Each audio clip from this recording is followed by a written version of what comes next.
سورہ اعراف آیت نمبر 31 اللہ رب العزت ارشاد فرماتا ہے کلو وشربو ولا تسرفو انہو لا یحب المسرفین، کھاؤ اور پیو اور حد سے نہ بڑھو، بے شک وہ حد سے بڑھنے والوں کو پسند نہیں فرماتا۔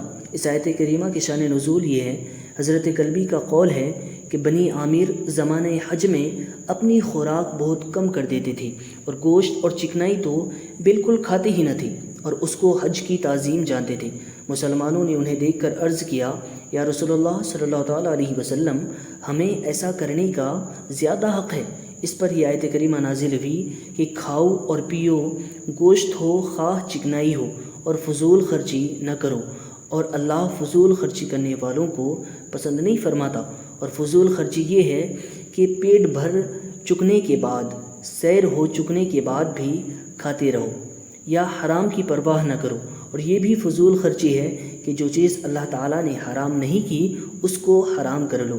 حضرت عبداللہ ابن عباس رضی اللہ تعالیٰ عنہ نے فرمایا کہ کھاؤ جو چاہو اور پہنو جو چاہو، اور فضول خرچی اور تکبر سے بچتے رہو۔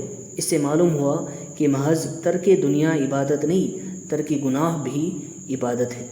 سورہ مدثر آیت نمبر 4 اللہ فرماتا ہے وَثِيَابَكَ فَطَهِّرْ، اور اپنے کپڑے پاک رکھو۔ اس آیت کا معنی یہ ہے کہ اے حبیب صلی اللہ تعالیٰ علیہ وسلم، آپ اپنے کپڑے ہر طرح کی نجاست سے پاک رکھیں، کیونکہ نماز کے لیے طہارت ضروری ہے، اور نماز کے علاوہ اور حالتوں میں بھی کپڑے پاک رکھنا بہتر ہے۔